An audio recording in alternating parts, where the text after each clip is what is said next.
long story short, it's Friday. I'm chilling. So long story short, I was on TikTok and I seen this video of this dude named Michael Knowles talking to this. I think she's a medical student. Talking to this medical student about abortion. Um, I just got like a little clip of it. So like I found like the actual video on YouTube. So long story short, I'm just gonna just watch it and see what goes on. Let's see.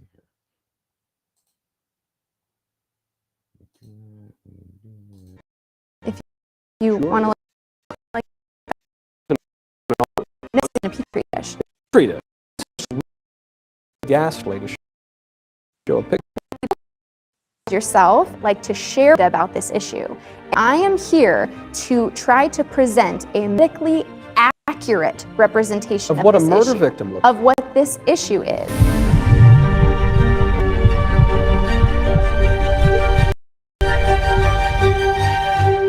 One of the great sorrows of my life is that liberals never want to talk to me. Me, little old me, whom everybody loves so. Very few want to talk to me. I invite liberals on this show. They say no, with some exceptions. One of the most successful, popular videos that we had was a debate that I had with a popular social media influencer on the left on the topic of abortion, who did have the guts to come on this show.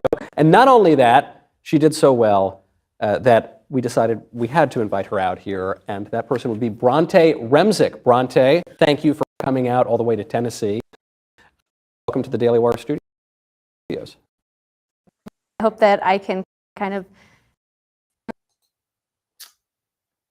I just want to say that's a hell of a name. Hell of a name. That's, I suspect they have been introduced, but perhaps you will change some people's minds. For the occasion, I'm a very pink drink of some sort. This is my most feminist quality. Bronte, a third-year medical student. People can find you on TikTok and throughout social media. And you have a website as well where you've got all of your ideas and merchandise. Yes. Yes, that would be Kind and Curious. Yes, bekindandcurious.com. Okay. I consider myself kind. I'm curious. Likewise. You have done us the great honor of coming out here and gone through all that it takes to get to Tennessee. So, staunchly in favor of abortion. I am your captive audience. If you had to give me the elevator pitch, what would it be?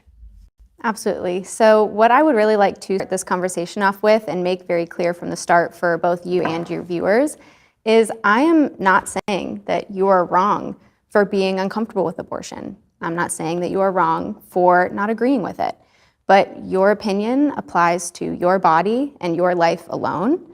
We are not sitting here having a discussion about our personal disagreements. I am here to educate you and your viewers on the guidelines of proper medical practice that have been established by our country's leading medical experts, and they have stated publicly and unequivocally that abortion is essential to comprehensive, evidence-based health care. And we both want to protect life, and what remains true is protecting innocent life never involves restricting access to health care. So, two questions I have from that. You mentioned that all of the genius medical people agree in our country that we need abortion. Now, sure, all of the genius medical people have agreed on all sorts of practices throughout history, even in so distant past, that are quite terrible for people. One good example would be lobotomies. There was a scientific consensus in the country that when women are behaving a little eccentric, we should go in and scramble up their brains. And they used these kinds of procedures throughout the 20th century. Now we look at that as ghastly and a violation of basic rights. Mm-hmm. But this was a medical consensus. So surely a bunch of fancy people in lab coats think something about a matter of bioethics that therefore it's the gospel truth. Well, a big part of the prior, travesties of medicine is there was not consent from patients, and there wasn't proper informed consent from patients. Where when it comes to abortion, you continually say that I am pro-abortion, when really I am pro-abortion access. And abortion access and the discussion of having an abortion should be between the patient and the medical provider, and that is it.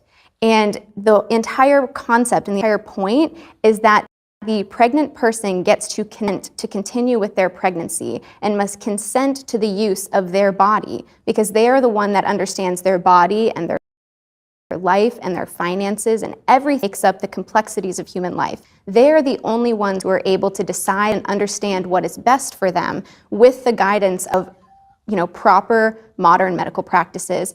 And it is true that our world and our country's leading medical minds have, like I said, unequivocally stated that abortion access is essential to comprehensive, evidence-based health care. And your opinion can remain your opinion, but it does not get to override the opinion of people who train their entire lives to provide health care to people. Well, it's a matter of consent, obviously, clear rebuttal that abortion involves 2 people, but 3 people, one of whom is the unborn baby. Now, I imagine you would issues with that description, so we can get to that in a moment. The first thing you said, though, is that I'm entitled to my opinion. I'm only entitled to my opinion as it pertains to my own body, and I'm not entitled to an opinion about what you do with your own body. But do you really believe that? Do you really believe that people can only have opinions about things that pertain to their physical selves? I can't have an opinion about I don't know, a sunset, or I don't know how automobiles are made, or I don't know, drug use or anything like that. I can't have an opinion about politics, how our government should be run, or how our political community ought to behave. I can only have opinions about myself. No, I think you misunderstand me. You can have your opinion about anything and anyone that you'd like, but that opinion cannot restrict someone's access. Disagree with someone's choice to get an abortion, but just because you disagree with it doesn't mean that your opinion should override the opinion of their medical experts. Can my opinion be put into effect to restrict someone's access to drugs like heroin? Well, now see, he asked a good ass question, because I was gonna say that, like, okay, let's just take that for example, like the heroin thing, right?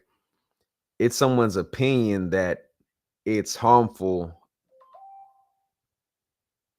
Sorry, it's someone's opinion that it's harmful to them. So therefore, like, there's laws against using heroin and, specific type of drugs. But it's like, again, that's only their opinion. So why does, clearly that's a situation where someone's opinion dictates someone else's life. So it's kind of, I don't know. Let's see what she said. in what way? Well, we have, if I think that heroin is really bad, laws against its use, then I can lobby my elected representatives, and as they have against heroin, and then you are not allowed to use heroin, even though that affects only your own body. I have now expressed my opinion about heroin in such a way that restricts what you can do. That's crazy. I literally just said that shit. That's crazy. I literally just said that shit. That's wild. Anyway, that's crazy.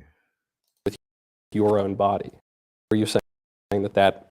So actually, with law regarding drugs, it is illegal to buy and sell drugs, but it's not actually illegal to do drugs, because you can't tell me. Depends on the jurisdiction. But true, but you cannot tell me what I can or cannot do with my body. Again, you can totally so disagree with someone's choice to do drugs. Doesn't mean that we shouldn't, as healthcare providers, ensure that say drug user is able to make informed choices about their body.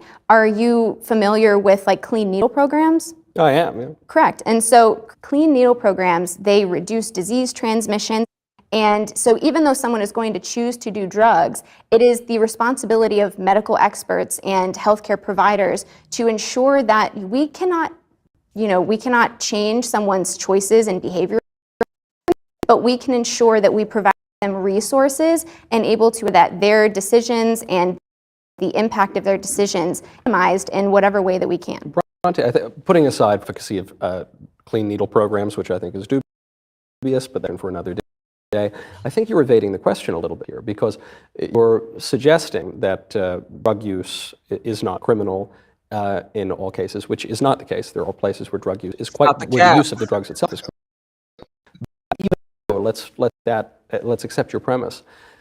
Nevertheless, purchasing the drugs would be illegal. Now, this is something you do with your own body, with your own money. This is it's the very same issue, just removed one step. So is it all right for me to express my opinion about illicit drug use, to restrict you from doing something that you want to do, be that shooting the heroin, purchasing the heroin, putting the heroin in a syringe, whatever you want to say? Clearly, I am restricting your bodily autonomy here, and that has been done throughout civilization, that remains on the books in the United States. So are you saying that basically some sort of... No, of course not, because of public health. Now, when we talk about pregnancy and abortion, essentially what is sex, correct? And we cannot outlaw sex, and that's something that you are trying to bring forth. And so when it comes to, laws limiting someone's ability to have bodily autonomy, or, limit someone's ability to behave in a certain way, sex and pregnancy and abortion is a very unique circumstance. And sure, we can talk all day about some convoluted analogy, but at the end of the day, well, I know that's your opinion, but we cannot outlaw sex.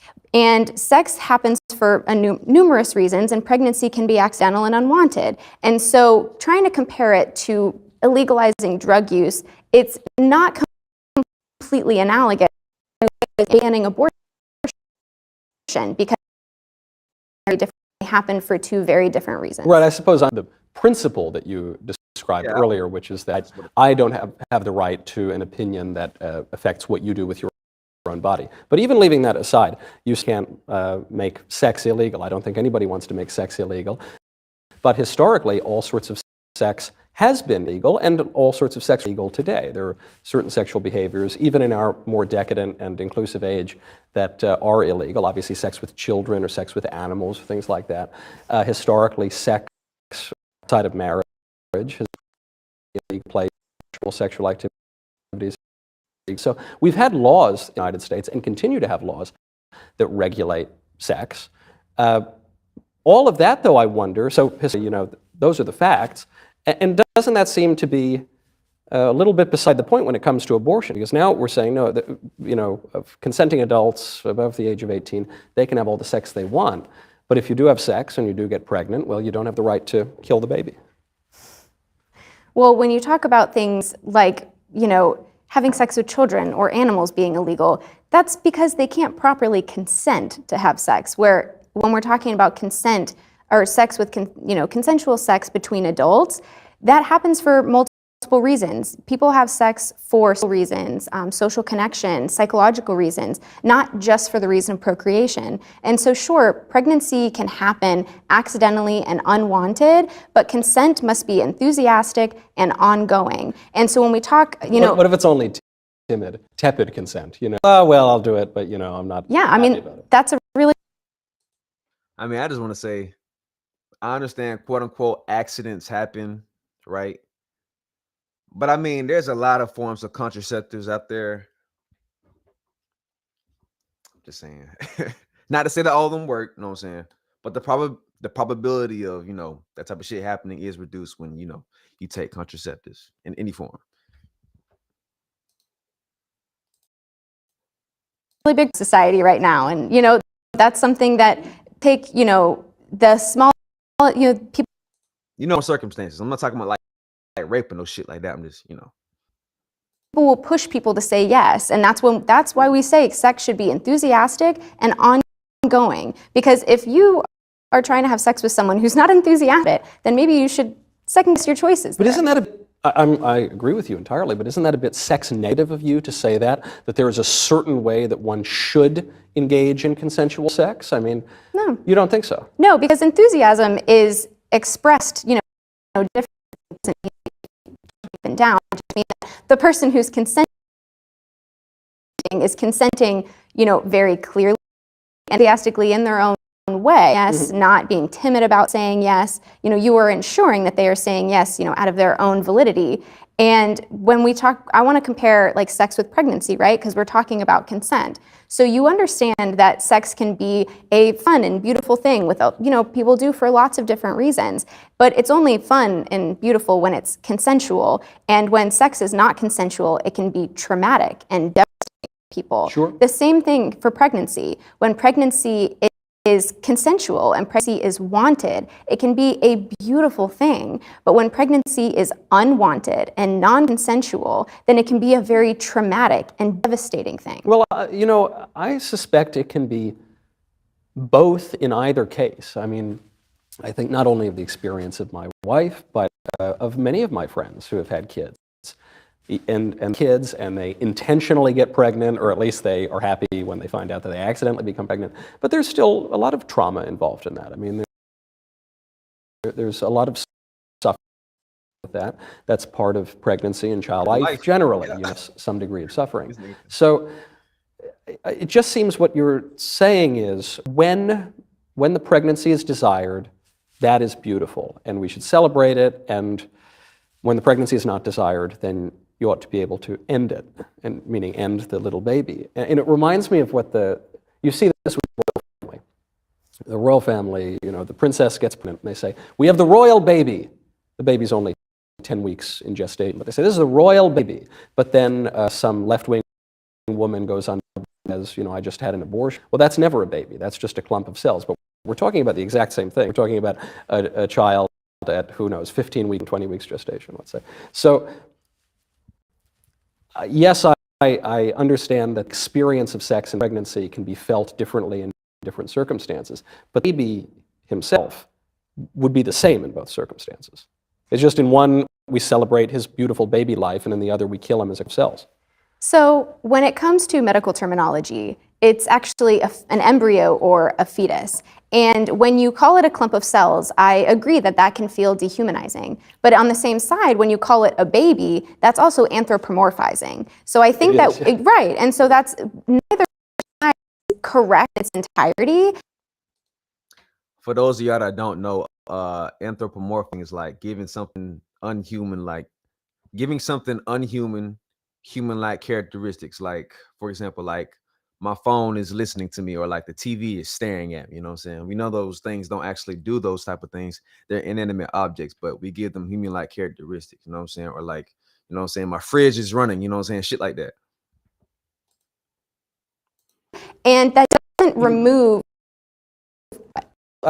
You're entirely right that I mean, you mentioned the word fetus, which ironically is dehumanizing, although the word fetus, you know, the Latin word fetus just means offspring, and we're referring to human beings here.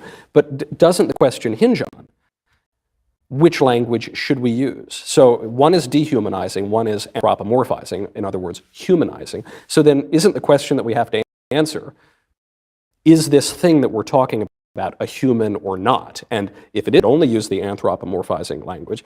And if it is not a human, then we should only call him a clump of cells. Well, when it comes to medicine and medical practice, it is, you call it a fetus. And the reason— But I don't call it a fetus. Well, but you're also not a medical professional, are you? But I'm a human being with rational faculties, right, but who describes the world around him, right? True, but you aren't having discussions with pregnant people. And when— I often am, yeah. As a medical professional. So there are articles written for medical professionals about how to have conversations. And it is appropriate to call it a fetus. And when it is wanted, it is also appropriate to call it a baby when that pregnancy is wanted and desired, and you are trying to create a comforting and accepting environment for that pregnant person. So my issue with what you just said is like, why is it different if it's the same thing? Like, why does it matter? Why call it one thing or another if it's either wanted or not wanted, when it's like the same biological makeup, or the same, you know what I'm saying, genetics and all that shit is the same, but it's just given a different title because one is quote unquote celebrated, or one is what, demonized, whatever the fuck, or quote unquote seen as negative. Now that's interesting. But from a medical standpoint, it is completely appropriate fetus until you understand where your patient is at in their mentality regarding their pregnancy. Is that guidance that doctors get? If the mother wants to be pregnant, then you can call it a baby. But if the mother doesn't want to be pregnant, you don't call it a baby.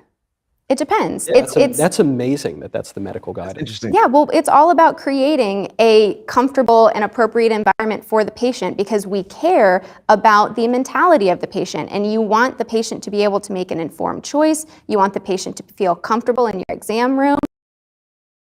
And calling it a fetus when it is pregnancy can make them feel detached from that pregnancy, but also calling it a baby when it is an unwanted pregnancy can put, unnecessary pressure and fear onto that pregnant person. But you don't believe that whether or not the baby is human hinges on whether or not the mother desires the baby or fetus, as you say. The question. You don't think that the desire is the determining factor for the ontology of the embryo. The embryo is. That's what I'm saying. Like, why is it determining factor depending on what the wants? Like, it's still like a scientific term that's like the same, regardless of scientific term, but it's still like a scientific principle, or like again, like the bio makeup of this being. So like, why is it given different titles? That's not with a human embryo. It is So then why wouldn't fetus. you use anthropomorphizing language? Why don't you refer to it in human language? Because language is often emotional, and pregnancy is an emotional state for someone to be in. And as a medical professional, you have to be conscious of the way that your words affect the patient. And so you would lie to the patient? Because you It's not lying. Well, you said it is lying, because you said the baby or fetus or whatever you want to say is a human, and you said the word baby is humanizing language. So you're describing the human being with humanizing language, unless you say that the emotions of the pregnant mother are such that you don't want to describe the human being in humanizing language, and so you describe the human being in dehumanizing language. How do you, and you're doing it knowingly, you've just admitted the baby is human. Yeah. How would you describe that other than telling a lie? Contradiction. I didn't say that anthropomorphizing was necessarily a negative thing. And as I said, saying fetus is medical term and it is appropriate. It is appropriate But it's description. dehumanizing, you said. No. Calling a clump of cells is dehumanizing. Oh, okay. Calling it a fetus is not dehumanizing. It's medically appropriate and it's medically consistent with how you should define. Then why the distinction? Why are you given the guidance to call it a fetus to the woman who doesn't want the baby and a baby to the woman who does want the baby? I've explained this to you, but I can explain it again. Maybe I'm just a little slow. That's okay. I'll slow it down for you then. It depends on the mentality of the pregnant person and how they feel towards that pregnancy. Because as a medical professional in that exam room, you are trying to create a comfortable environment where that patient understands what their options are and what their situation is. And so when you are trying to identify how they feel about their current medical state, you want to use language that creates a comfortable environment for them. So how do those two words affect their emotional state then? What is the reason for the distinction? When a pregnant mother who doesn't want the baby hears you describe the baby as a fetus versus as a baby, how are they perceiving and conceiving of that? So I can probably ask you the same question, Michael. Why on your show and in these interviews do you insist on calling it a baby? Is it because you understand the emotional pull that has on your viewers, No, so because you insist on using that language? No, it's emotional. No, it's because I think it's. I just want to say that was a disingenuous ass answer. But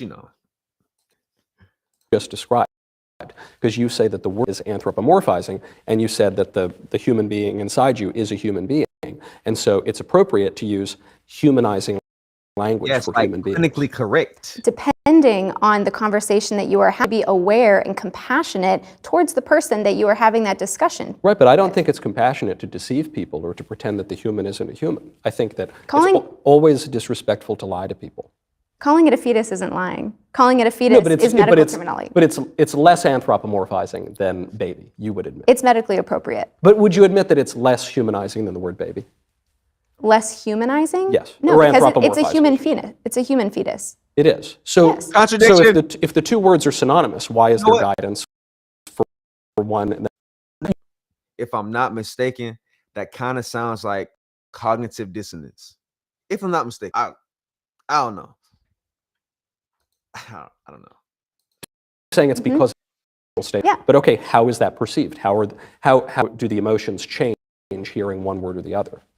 Again, I think you understand because you choose to say baby. Why do you choose to say baby instead of fetus? Because it's, well, I just, because there's an emotional... No, because it's precise and true.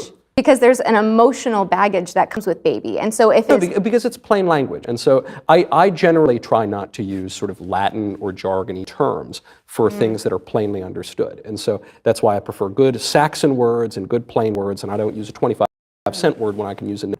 And as you just said, the guidance to use one word or the other based on whether the mother wants to have an abortion or wants to give birth to her child, clearly, though you don't seem willing to admit it, but clearly is because the word fetus allows this pregnant mother in distress to abstract away the humanity of her child and makes it easier for that woman to justify having an abortion. Whereas if she were to call it baby, it would be much, much harder to justify killing the baby in the womb through it. I think you would acknowledge that. Yeah, I can acknowledge that minimizes the options that the pregnant person feels like they have, and it can put unwanted pressure onto them. And if they are financial, mental, or physical state to carry through with that pregnancy appropriately, calling it a baby makes them feel as if they have less options than they truly do and should have. So you mentioned those 3 states that you might be in where you want to kill your child.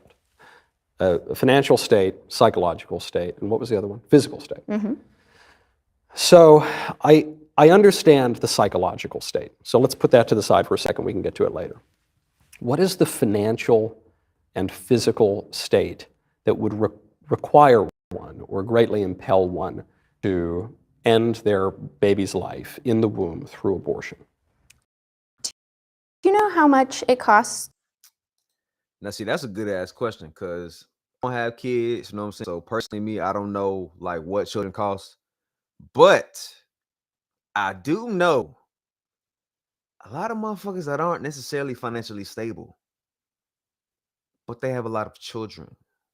I mean, not even necessarily like I know motherfuckers. I'm not saying that, you know what I'm saying? Because, but there are plenty of people that we all know that have plenty of children, but you know what I'm saying? We know their finances are not necessarily like at the children to finance ratio it's a bit skewed.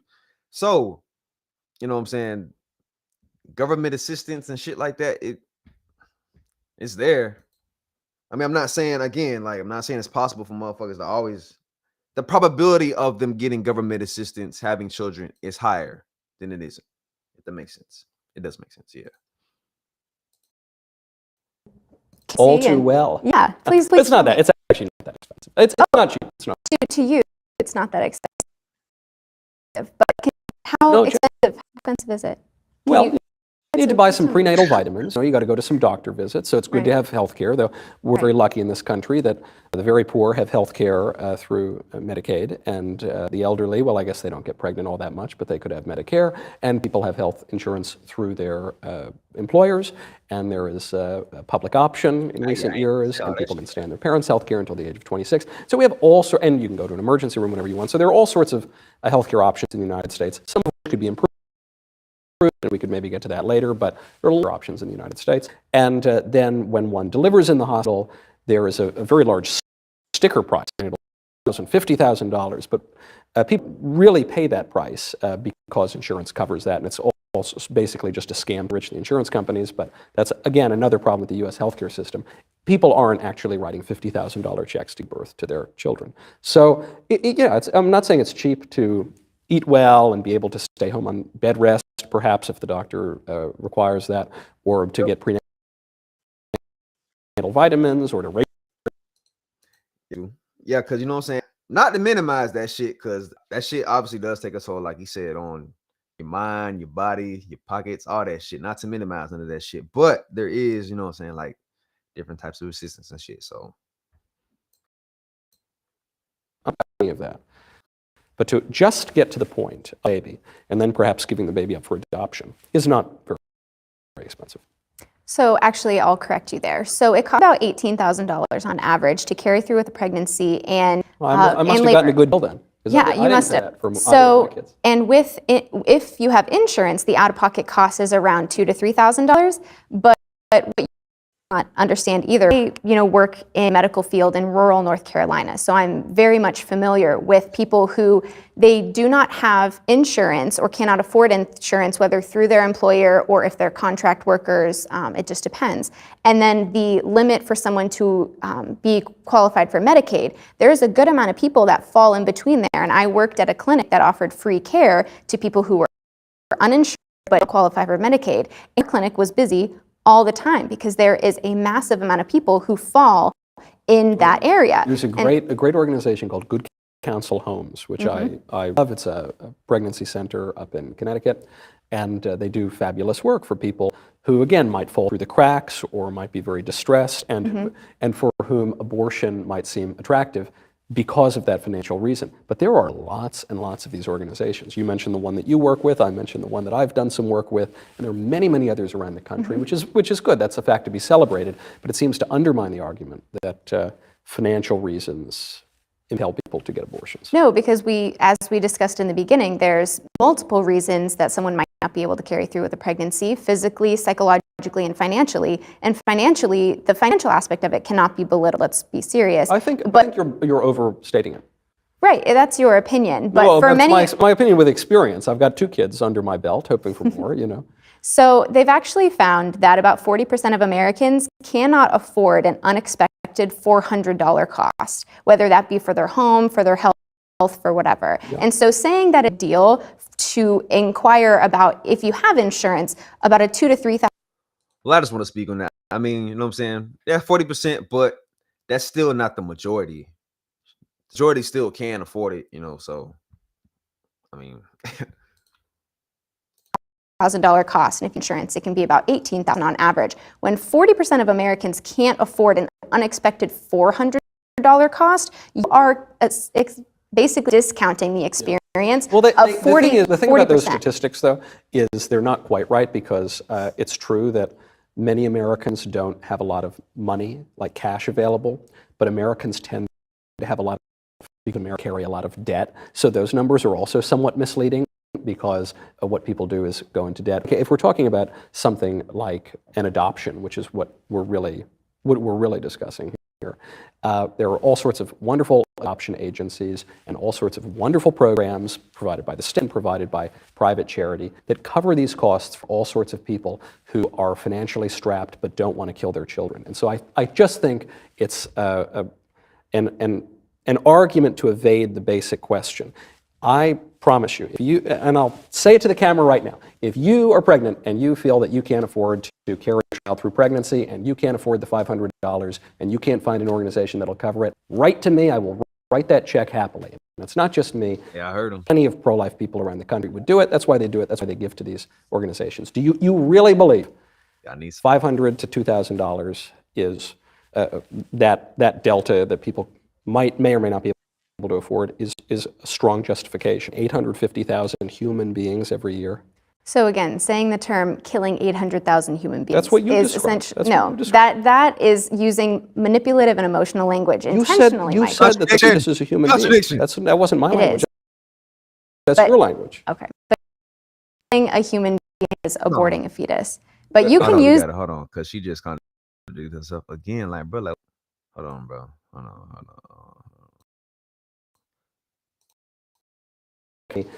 Plenty of people around the country would do it. They do it. That's why they give to these organizations. Do you really believe $500 to $2,000 is that delta that people may or may not be able to afford is a strong justification for killing 850,000 human beings every year? So again, saying the term killing 800,000 human beings. That's what you described. That is using manipulative and emotional language intentionally. You said that the fetus is a human being. That wasn't my language. That's your language. Okay, but killing a human being is not the same as aborting a fetus. But you can use the manipulative and emotional language if you'd like. Bronte, I'm only using your language because you said that it's alive and it's a human being. Mm-hmm. And so, what do you call it when you end a life? Kill something. It's just killing. That's just the look at her sitting there. Look at dumb. Look at her. What do you call a human being is a human being? So I said you're killing a human being. That's your language. If that's how you'd like to describe it, that's fine. That's how you describe it. He just, come on. Well, since we've talked about the financial aspects of abortion and pregnancy, why don't we talk about the physical and mental aspects of it? Because Yeah, she just had to sit there and just take that. She knows she lost that one, so she just had to move on. So we just gonna move. We just gonna move on. heart of the bodily autonomy argument. Sure. So the physical, I don't need to recite these statistics for you. The percentage of women who get abortions because the baby poses a direct threat to their lives, it's a very small number. And far less than 1%. by direct threat to their lives, you mean they're going to lose their life? Yeah. Okay, well, Michael, do you know what the leading cause of death for pregnant people is? Pregnant people? Yeah, she keeps Mothers? saying that. What the fuck? Women? If you'd like to call them mothers, not all of them are mothers, but if you'd like to call them that, What are they if they're not mothers? they're pregnant people. What people other than mothers are pregnant? Does it bother you to use inclusive? So like, a pregnant person isn't a mom. Like a mother, if you're pregnant, you're a mother. What the fuck? Regardless of your morals and how you perceive yourself as a mother or how a mother should take a child, regardless of that, you are still a mother, meaning you still birthed a child. You still have a child inside of you. So you're still a mother, whether you act like what a mother is quote unquote supposed to act like or not. You come in conversation, moral superiority, but then when I try to use- be moral when I can, but I... Right. When I use inclusive language, which it only takes a couple extra syllables to use inclusive language. To include and who? it seems to include people, identify as women but can become pregnant. So, What?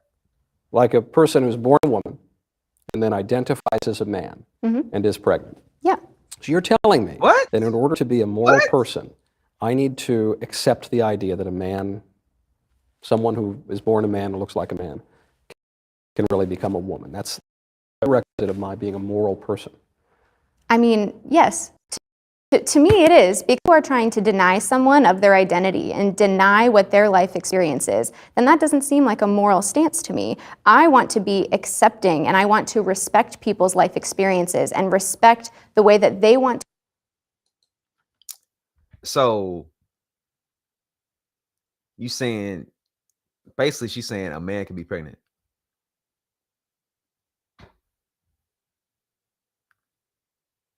What, bro? That don't even make no rational sense. It's not biologically correct. It's not clinically correct. What? To identify, respect the way that they want to present themselves to the world. Bronte, I would Yes. like to identify, I do identify actually, as the correct person on this issue of abortion. I identify as being correct and more correct than you on this issue. And I would just ask that you accept and affirm my identity. Do you? Well, you are not a medical professional, and abortion and pregnancy No, I'm is just a talking about medical my concern. identity. It's not your wait a identity. minute. That is my identity. Wait a minute. Now what she's saying, she's what we call moving the goalposts. Because again, she talking about a man identifying as a woman or vice versa, whichever way you want to go.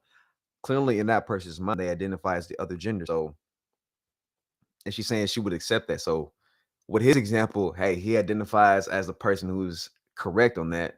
Why can't she accept that? That has nothing to do with biology. Clearly, if you know what I'm saying, he identifies as the person who's correct, just like a man who wants to identify as a woman does, or vice versa, a woman who wants to identify as a man does. Like, come on, sweetheart. I promise you That's what I very think. different for sexual and gender identity. How so? What I'm talking here involves the mind. I mean, Literally, don't bro. you, I'm not just talking about my gonads or something like that. I'm not just talking about my Gonads. sexual appetites or desires. I'm talking about my mind, my capacity for reason, my judgment here. And so you're saying you don't respect that Your own identity, reality. but you do respect the identity of a man who believes himself to be a woman. I'm saying that you are someone without medical training, and pregnancy is a medical condition and abortion is a medical procedure.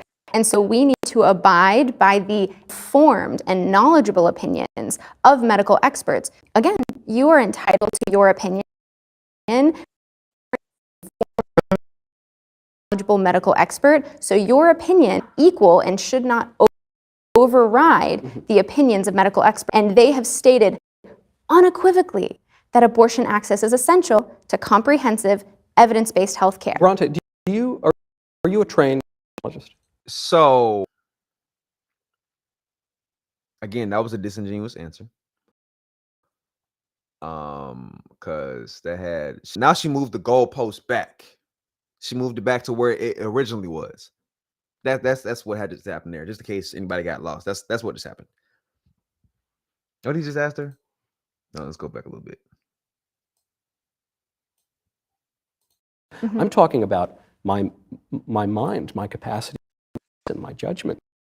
And so you're saying you don't respect that identity, but you do have a man who believes himself to be a woman. I'm saying that you are someone without medical training, and pregnancy is a medical condition and abortion is a medical procedure. So we need to abide by the informed and knowledgeable opinions of medical experts. Again, you are entitled to your opinion, but you are not an informed and knowledgeable medical expert, so your opinion is not equal to the opinion of medical experts on this issue, and stated unequivocal abortion access is essential to comprehensive, evidence-based health care. Bronte, are you a trained epistemologist? No. You haven't studied epistemology? No. And yet you are making Epistemology. I think that's the study of theories being based on actual facts versus opinions. I think that's what it is. making claims about knowledge, how knowledge can be ascertained and expressed. But you're not trained in that. So it seems to me, if I'm not allowed to have opinions on abortion because I'm not a trained medical professional, you surely shouldn't be permitted to have opinions about how people hold opinions. You're not trained in the very study of knowledge, epistemology. I'm sorry, if you have a heart condition, who do you go to? Do you go to your deli worker or do you go to a cardiologist?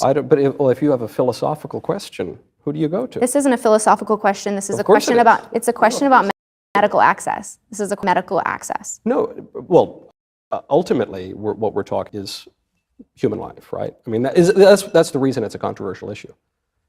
Well, yes, but also pregnant people are living human lives. So we are talking about their life, and their life takes precedent when it comes to medical care. Did y'all see like the little she did there? That's like when females get in their like emotions, they start like getting a little off center. They start, you know what I'm saying, body language speech. You know what I'm saying? I'm rewinding just in case y'all didn't see it. 236 does not go back too far. It's right here. Question about that. Question about ultimately, what we're talking about is human. I mean, that is it's a controversial issue.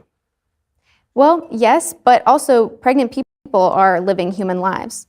So we are talking about their life, and their life takes precedent in medical care. Right, but that's now you've moved the realm of the natural sciences. Now you're into the realm of the philosophical science. No, this is a fundamental principle of medical ethics. This is a fundamental principle of ethics, right? Of medical ethics, which is a species ethics broadly. But you just said ethicist. You're not. Well, you said you're not a trained epistemologist. Maybe you're a trained ethicist, are you? I'm trained in medicine, and we've had to take multiple courses in medical ethics. I have my master's in medical science, a third-year medical student. But not ethics or philosophy. We have to take, but when you are going through medical training, you are trained in ethics because otherwise doctors. I should hope so. No, I should hope. I mean, exactly. I hope that anybody who has any education at all would have some training in ethics. Yeah, that's true. Exactly. But would you call yourself an expert in ethics and? I would call myself knowledgeable, and I would call myself knowledgeable. As I said at the beginning of this discussion, we're see, like, it's people are like having a discussion and like they feel like, I just think that when they feel like they're either quote unquote losing or like their argument isn't necessarily making the most sense, they give disingenuous answers. She keeps giving disingenuous answers. So I don't know. And then again, like I said, the body language. differences in I am here educating your viewers on the guidelines and the published statements of our country medical experts, specifically the Not even just the unpublished ones, but the published ones. but the published ones, the published opinions of the American College of Obstetricians and Gynecologists, who is our country's leading experts when it comes to the health and well-being of pregnant people. And they say unequivocally, and look, there's also publications from Harvard, from Colorado University, from Yale, name it. Our country's leading minds state that abortion access is essential. So you are entitled to your opinion, but it is not equal to the opinion of people who train their entire lives to understand the subject deeply. Well, if we're citing experts and the leading authorities, I would be remiss if I didn't cite the President's Council on Bioethical Inquiry, which in the middle of the 2000s assembled the nation's leading experts on bioethical questions from all of the top schools with all of the fanciest degrees, and they concluded that abortion is bioethically unacceptable. It's immoral, it's wrong, you can't do it. So I'm not quite sure why I'm supposed to trust the trade organization of American obstetricians over the bioethicists who certainly have far more expertise in this realm of knowledge than the obstetricians, who might be very good at delivering babies, and might not be quite as good at understanding matters of ethics and morality. So obstetricians and gynecologists specialize in the health and well-being of pregnant people, and pregnancy affects the health and well-being of pregnant people. But it also affects the babies. Correct. Yeah. But when it comes to looking at a pregnant person, their health, when it comes to, a medical condition that it is between the life of the pregnant person and ending the pregnancy, the life of the pregnant person takes precedent unless otherwise specified by the pregnant person, because consent is everything. So you're saying that the life of the mother takes precedent unless the mother says no, I don't. Okay.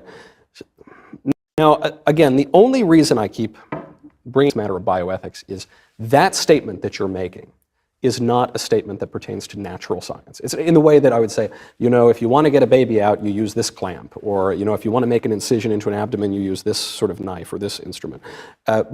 When you say so-and-so's life takes precedence over someone else's life, that is a philosophical statement and an ethical statement, which is different than a statement about natural science. This glass is made up of certain chemicals or whatever. So that's why I think you're conflating those two realms here, and you're trying to trade expertise from one realm in the natural sciences into expertise in another realm, which would be philosophy and ethics. And I'm all for trying to bring these things together in a university-style way. You bring knowledge together because everything affects everything else. But I think it's just disingenuous to claim then that obstetricians are the be-all and end-all authorities on every single matter. It's also worth pointing out threats to the life of the mother are threats to her actual life are exceptionally rare. I mean, far less than 1% of people who have abortions do so because of a threat to the life of the mother. There is no medical condition for which the treatment is abortion. That's actually incorrect. But also, as I asked you before, do you know the leading cause of death for pregnant people? I assume it's some comorbidity of, I don't know, obesity or heart disease or something involving preeclampsia. I don't know. It's actually homicide. Homicide is the #1 cause of death for pregnant people. #1 cause of death for babies in abortion, too. It is. But we are talking about living, breathing people who are people's daughters, sisters, mothers. Did you know 59% of people who get abortions already have children? And so we're talking about them prioritizing their life and you trying to limit their ability to care for their already existing children. And the #1 cause of death for pregnant people, you do, because being able to afford care for pregnancy and labor takes away from to care for their already existing children. In a very children. small way. It costs a lot of money to raise children. So if we're talking about $500 here or there, which again I think we already pointed out can be taken care of through any number of organizations, through the state and through private charity. But if we're talking about the difference of $500 here, the cost of raising a child to the age of 18 is enormous. It's hundreds and hundreds of thousands of dollars. Correct. And so if you're if you won't be able to raise your children because Yeah, of a shout out to all y'all $500 parents cost, out then there. you're not going to raise your children anyway. Team no kids. Right, you What? can't afford to raise them anyway because the total cost is just greater. A $500 cost is what the average cost of an abortion. The average cost of pregnancy and labor is $18,000 without insurance, that- and about $3,000 with insurance. I don't a moral person, but in order, I strive to be. I don't know that way, but I certainly strive to be. it doesn't seem so when you try to consistently minimize these hardships that people are encountering, and you say it's not that big of a deal. I just think that it is for a mother to endure the discomfort and cost of pregnancy than it is for her to murder her child, is really what I think. That's your opinion, And but it it's happens to be also correct. not your right to decide what the amount of risk someone should take, what amount of harm they should endure without their consent. Why is that not my right? Why is it not your right to decide what sort of risk that I should take over my body? Yeah. Why is that not my right? Because it is my body and I get to decide what kind of health risks that I accept. But we've already established that especially in a self-governing republic, we pass all sorts of laws that restrict people's bodily autonomy, like drug laws. So why is it my right to pass a law against about you using heroin, but not my right to pass a law that prevents you from murdering your child? For that matter, we live in a self-governing republic. We have laws against murder. Yeah, that's an interesting point. I'm not saying this shit is right. Again, like you said, like, you know what I'm saying? We already have laws that are set in place that prevent people from doing things with their own personal well-being to their personal well-being or the personal well-being of someone else, you know what I'm saying? Regardless of their choice. So again, I'm not saying it's right, but it's like, bro, we already have shit that, like, you know what I'm saying, mitigates a lot of shit anyway. So I don't know. That limits what people can do with their own body else in exactly the same way that a law against abortion would limit what you can do with your own to another human being. So, we can force someone to use their body to the life of another individual. Of a situation other than motherhood? Mm-hmm. No, I think motherhood is unique.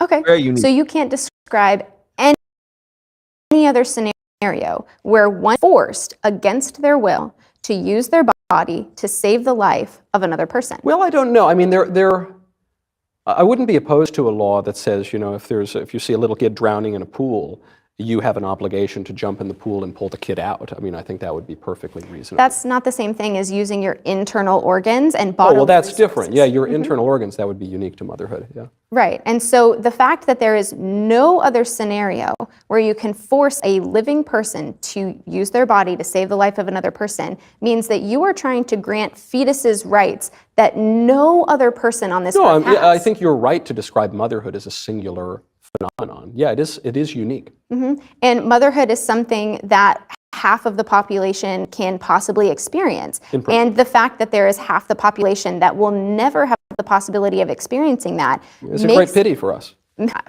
Makes it so that when you are pushing for abortion bans, it is essentially a sexist issue, and you are creating Bronte, your movement is mostly women. And you know that women are split on the issue. Also, it's not pro-life, it is anti-choice, because if you actually... Whatever language you want to use. The movement against abortion, anti-choice. the movement against abortion is mostly women, and women are split basically 50-50 in America on the issue. So to call it sexist or misogynist or whatever seems a little bit silly. It would seem to me that you are describing this as, you know, the men forcing this on the women, but that just, if you look at the makeup of the movement against abortion, I call it the pro-life movement, and you look at the public opinion on abortion among women, is mostly women. So the Pew Research did surveys and found that 61% of Americans feel that abortion should be accessible in all or most cases. 29% of Americans found it should be accessible in cases of rape, incest, or to protect the life of the mother. And 9% of Americans thought Hold on. Those numbers don't seem to... You're saying 61% of Americans say it should be available in all cases, and 29% say it should be available for victims of rape. Rape, incest, or for the life of the mother. But why is that number small? I would imagine that the number would say, well, certainly women who, you know, face an existential risk from pregnancy, they should be able to have abortion. Wouldn't you expect that number to be higher? You expect sure. I wonder if you were misreading to me. No, you can look it up. It's on the Pew Research. It's by the Pew Research Center, and they found that It's strange. Why would the number go down for a more dire situation? No, 29 Americans think that it should only be accessible. Oh, understood. Only be accessible. Got it. And so I just want to make it clear that 29% of Americans think that it should only be accessible for in case of rape, incest, or the risk to life for the mother. And so you are, and I understand that that might not even be the category that you find yourself in, and only 9% of Americans believe that it should never be legal. And so I just want to make it clear that you are in the minority on this issue, and your viewers might be as well. The problem with the statistics, though, Bronte, is that, I mean, I'll just take your word for it on the Pew numbers, but you can look at any number of polls on this issue, from Pew to Gallup to Harvard-Harris to all of these other people. And so I can find one poll, I think it was Gallup, but I forget which one it was, that shows that only 6% of Americans believe that abortion should be legal in all circumstances.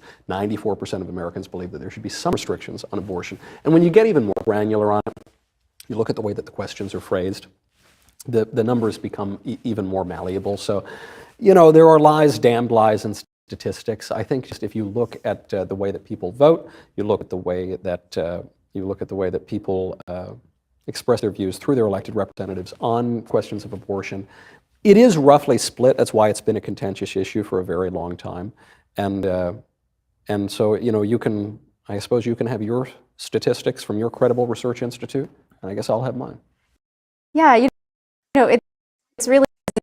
You're discounting my statistics. Well, you didn't give me a source. You didn't give me anything like that. I think it's Gallup, but I could be wrong on that. My resources are actually, they're also from Gallup. Pew and Gallup, they published very similar numbers. Oh, interesting. Well, I suppose just have to go look it up. Yeah, please do. But I encourage your viewers to as well, because I really just want to reiterate that you feel like this is a 50-50. America is really split, when really we are not. 61% of Americans should be accessible in all or most cases. That is the majority of Americans. But Bronte, the thing is, and again, by my statistics, you know that those numbers are very different, and by the statistics at the pro-lifers site. But even if that were the case, let's say it's 61%. Okay, 61% are pro-abortion, 60% are pro-abortion, 40% are anti-abortion. So what? It's still, you know, it's still obviously the pro-abortions, but so what? I mean, that doesn't, you know, the mob of people killed Socrates. The mob of people chose Barabbas. Are we really saying that the measure right and wrong is some convenient public opinion poll? Well, if you would like another statistic, 95. I don't want well, I'll give it to you anyways. You're more than welcome to give it to me. You're welcome. 95% of OBGYNs say that they would assist a patient in receiving an abortion regardless of their personal feelings about it. So That's crazy. So an LBGYN could think that what he or she is doing is actually murdering a baby, and then that person would do it anyway? Because wow, I certainly don't trust that person's judgment. Goodness gracious. It is because of their, and that's why I bring it up. Because when we look at the people in our society who are trained to care for the health and well-being of pregnant people, even they understand, 95% understand that their feelings about this matter cannot override and should not override a patient's ability to access comprehensive medical care. So why do they have those personal feelings at all? Because your opinion, you know, is about your body and your alone. And no, well, we've established we can make all sorts of things that aren't our own body. Right, exactly. But as I said before, the leading cause of death for pregnant people is homicide. And I bring that up because you cannot pretend like you understand the situations that people find themselves in. People's lives. So what you're telling me that if a woman is threatened with murder by her boyfriend, because the boyfriend doesn't want her to be pregnant or something like that, that is why we need to basically give those women the option to kill their baby, because their psychopath boyfriends might murder them if they don't murder their own child. That's what you're telling me the solution is to these murderous boyfriends that you're describing? Are you minimizing the threat to someone's life. No, I just think that I don't think the solution to a boyfriend threatening to kill a girlfriend if she doesn't kill her own child is to encourage the girlfriend to kill her own child. We're not encouraging her. We are giving her the access to that option. Wouldn't it be better to send in the civil authority to arrest the murderous boyfriend and protect the mother and the child? In a perfect world, yes, but we don't live in that world. What if the mother who is afraid of being murdered by her boyfriend wants to keep her child, but feels that it'll just be sort of safer for her to go kill the child, even if there was a video of this that just went viral recently of a clearly abusive boyfriend throw his pregnant girlfriend into a car to go get an abortion. It went viral, I think, about 6 months or so ago. And the woman clearly doesn't want to get the abortion, and the boyfriend really wants her to. It's the exact situation that you were describing. You think that the solution to that is to make it easier for the woman to get an abortion? To make it easier to give the murderous boyfriend what he wants? What I am saying, well, no, because this entire thing is about consent. It's about the... I don't think it's about consent. You don't seem to respect consent. No, I think consent is seems to be important. the heart of the issue. No, well, you think it's the heart of the issue. I think the baby's heart is the heart of the issue. I think the baby's life is the heart of the issue. And you think... consent plays a role in moral judgments, but it's not the only criterion that we consider when we come to moral decisions. So, can I ask you, why do you find it so easy to have compassion for a fetus or a baby that is non-autonomous and has absolutely no awareness of its own existence, but you find it so difficult to expand that compassion towards pregnant people? Well, no, I don't think it's good for pregnant people, also known as mothers, to kill their children. I don't think it's good for them. I don't think it's good for the children. So I would have to push back on your argument that babies in the womb do not have any awareness. They do have some awareness, and they do react to their environments. They can kick, and they can move, and they can, when the mother eats something that's maybe a little spicy, the baby will actually get hiccups and things like that. And when you describe, I don't know, self-awareness, I mean, yeah, it's true the baby in the womb does not have consciousness. You know, is it not going to discourse on, Aristotle or something? But a 6-month-old baby isn't really conscious either, right? Certainly a newborn baby has no more consciousness than the baby in the womb does. They're conscious, just not aware. But also... No. I mean, what do you mean by consciousness? First of all, are you aware when, we can talk about different numbers, but are you aware of the time in which 80% abortions take place, state of gestation? Yeah, it's relatively early, first trimester. Okay, do you know perhaps? I don't know. Okay, so 80% of abortions occur before week 9, and you say that their babies are kicking and reacting. Yeah. Are you aware of what a 9-week-old fetus looks like? Oh, yes, very well. Yes, can you describe it to me? Yeah. Well, I suppose by the 10th week. That's especially when you go in and you have your babies, you go in for an 8-week appointment. By the 8-week appointment, they can tell you the sex of your baby, that's how well formed they are already. By the 10-week appointment, they've got basically all of their features formed in a very rude way, but they're already quite formed, and you can look, and they no longer look like a little tadpole entirely. They look much more like a human being. Really? And they've got their little fingers already and their little toes. Yeah, the tail's almost gone. I actually have pictures for you. Right. So this is 9 weeks. This is what a 9-week fetus looks like. Well, let me see. Would like to, if you want to look at that, and you would like to look at that, you can look at this. Great. The fuck is that? And it's not like any ultrasound I've ever looked at, though. Yeah, I know. That's why. Because when this isn't an ultrasound? No, this is a 9-week fetus in a petri dish. In a petri dish? Mm-hmm. Why do you have the thing in the petri dish? To discount misinformation that is spread about this issue, just like you do.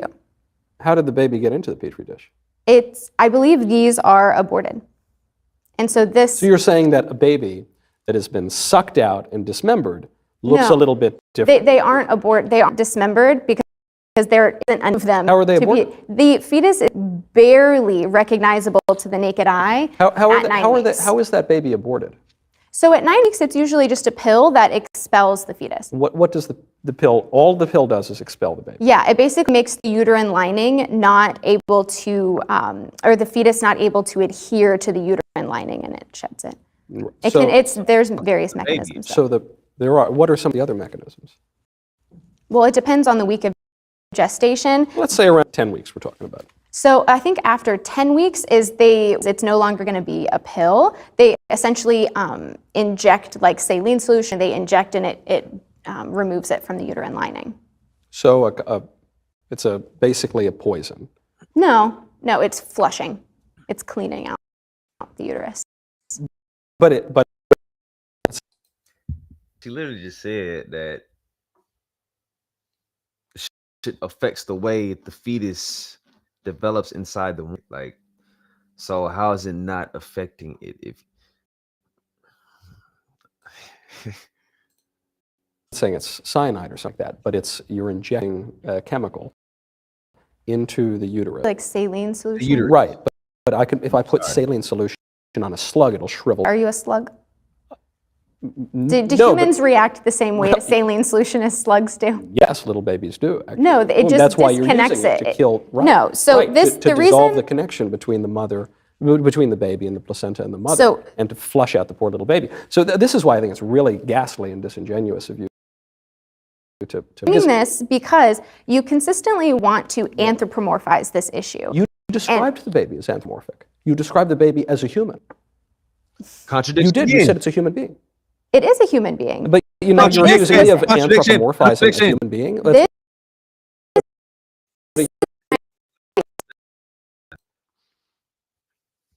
But how do you contradict yourself? Like, so, if it's subconsciously or consciously, like, it's just crazy, bro. Like, the fuck? That shit wild, bro. And I bring this to address cognitive dissonance to me. This information. If you would please allow. It's just really ghastly to show a picture of a person who's been killed. And I apologize for that. But Your apology implies that you'll correct your behavior. But you're not doing that. Because people such as yourself and there are different websites that like to share propaganda about this issue. And I am here to try to present a medically accurate representation of what a this murder issue, victim looks of what this issue is. And when you try to act as though it is murder, I want your audience to truly understand what we are talking about. Because I am not saying that a woman with a desired pregnancy shouldn't feel connected to her fetus. That's not what I'm saying. I am saying when we have a person with an unwanted pregnancy, you cannot act as though their choice to, decide what is best for their life, their body, is murder, when in reality it is a living person standing in front of you who's a living, breathing person with dreams and aspirations, who is a mother, sister, daughter. Was a mother. No, 59% of people who get abortions are mothers with existing children. And so all of them have existing children. They all do. Bronte, what's so confusing about this to me, and what's very silly, I think, about showing pictures of aborted babies, is it would be as though if you were to ask me to show you a picture of, what does an Italian guy in New York look like? Okay. And I showed you a picture of a young 25-year-old Italian guy splayed out on the street, chopped up, bleeding, dead. Versus, an Italian boy, eating a bowl of spaghetti or something like that. Those two pictures look very, very different. And so what the trick, the deception that you've engaged in, is you've taken a baby who has been killed through abortion and been separated from his mother and splayed out and squeezed out and looks unrecognizable. You're pretending. No. What you're pretending is that cadaver is what a baby who has not been killed, who is still in the womb, who is growing, who is exhibiting all the signs of life, and who has little fingernails, even at a small. This was expelled. It was not dismembered. If you look at this, primarily most of the tissue here is the gestational sac, because the beginnings of pregnancy, the gestational sac and the placenta are some of the first things created, because that is what attaches to the uterine lining and provides the fetus with resources and expels its waste. That is primarily in the first few weeks of pregnancy. Those are the tissue contents that are created before the fetus is developed. And a 9-week-old fetus like I have here, the fetus itself is hardly distinguishable to the human. So small. Because it's so small. Yeah, and so right. that is why I bring it. Because so hold on. Then because when you present this, you say, well, actually, this mostly isn't the fetus. This mostly is all this other stuff. Okay, but then you're not showing me what a fetus. You're just the fetus is in this picture. Right, but just very small. That is how. So how much of that picture is the fetus? It is indistinguishable to the human eye. Oh, so now all you're saying is the fetus at that stage. It's not that. It's not that the fetus so small that you can't. Looks. You actually isn't this because you can't see the fetus. So now what you're admitting is you're showing people a picture of a fetus. You're showing people a picture of a gestational sac that's been expelled with a tiny fetus. If you wanted to show people what a fetus looks like at the age of 10 weeks in gestation, you would show them the fetus itself, and you would have to zoom in because it's a very timid guy. You have to use a microscope.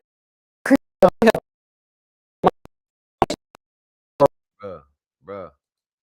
Disingenuous as fuck, bro. Like, you talking about he goddamn portraying a negative or like a false narrative, but whole time, goddamn, you over here got this fuck ass picture and shit talking about, yeah, this is defeated.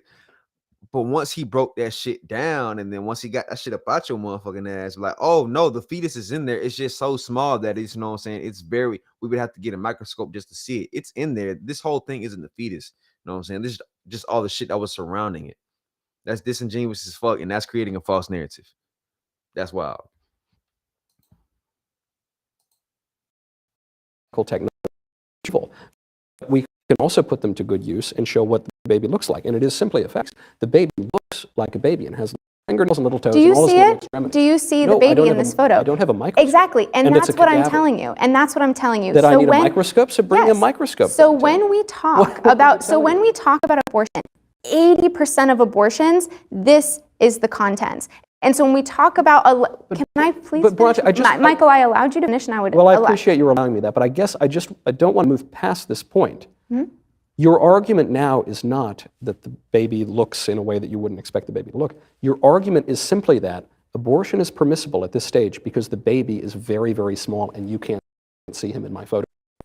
No, I am a person who is pregnant, and I bring these photos because there is so much misinformation put out about this issue. What is and the like misinformation? like you like to say, oh, they react when you eat something spicy. They have little fingers and toes.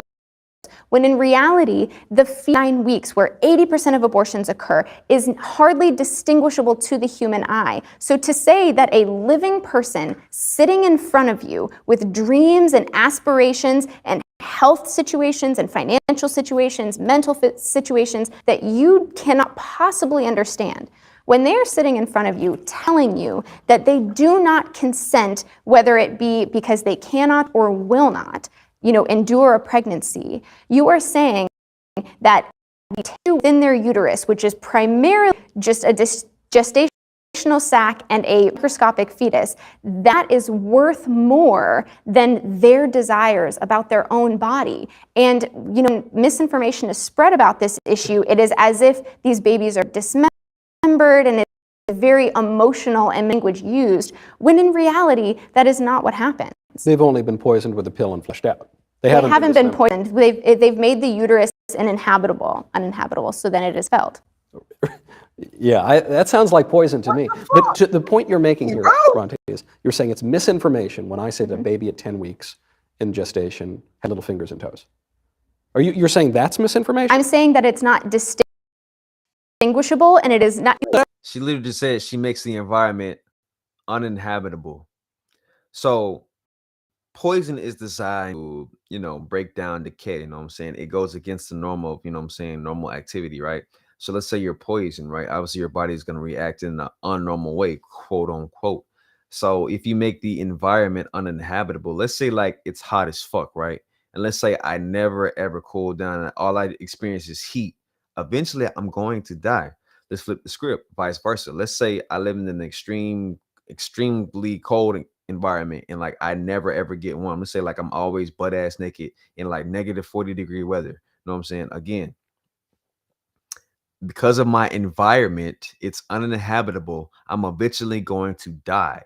So again, I don't know what the fuck. I think maybe she'll go back and watch this video and be like, damn, I was fucking up a lot. Cause like, bro, a lot of shit you saying don't make, bro, it don't make sense, bro. It like, come on. Don't make sense. A human. With my human eye. Have them? Do you have them? Oh, I do have gotcha, those, bitch. yeah. You do, but I can't see them with the human eye. Because I have shoes on, Michael. But if I Right. took my shoes There's a off, limit- they are visual Okay. to. Now, what if you were argument because she has shoes on? There's something preventing him from being able to see her toes.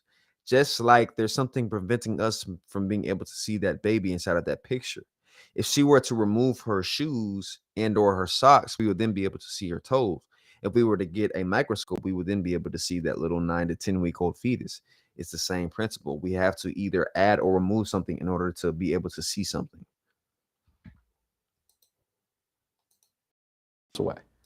The toes, 5 miles away, because of, with my human eye. Is this My eyes picture aren't. 5 miles away from you, Michael? No, it is not. What I am saying is you can't see my toes because they're within my shoe. But- because it is inside Okay, granted, the picture's not 5 miles away, but if our world. granted, the picture isn't 5 miles away, but it's the same type of shit, right? Let's say like ants, right? To ants, we are fucking colossal.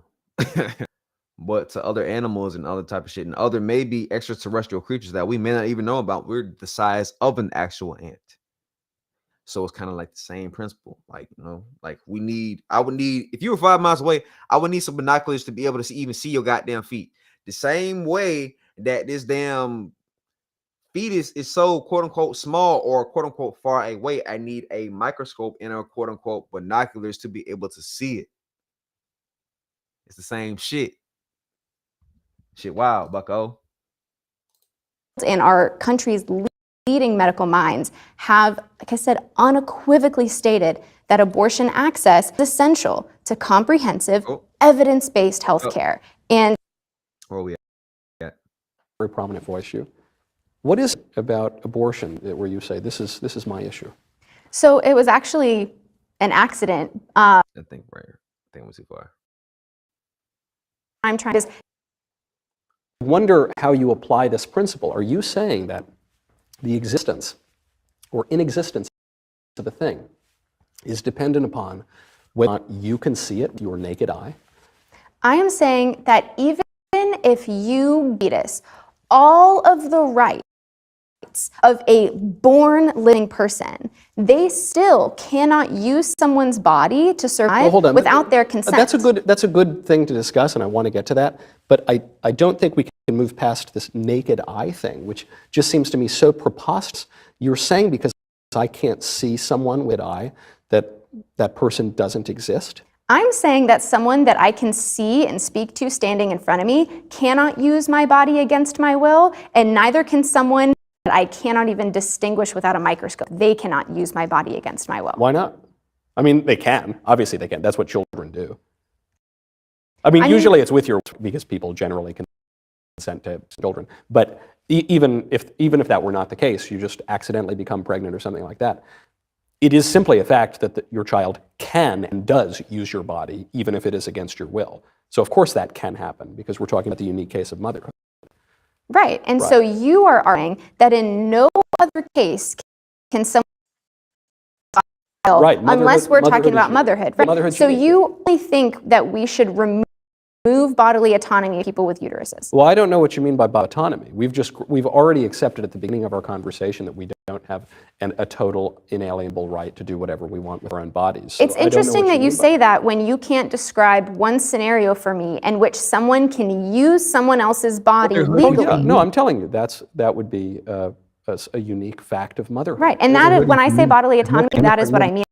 The use of your body and decision what happens to your body. Oh, and so, well, no, decision what happens to your body, that's different. Because of the drug laws and the laws decisions when it comes to how your body is used. If your body is being used by another person, Yeah, well, or how you use your own body, right? That would be the case of laws against suicide and drug use. Sure. So that's not unique.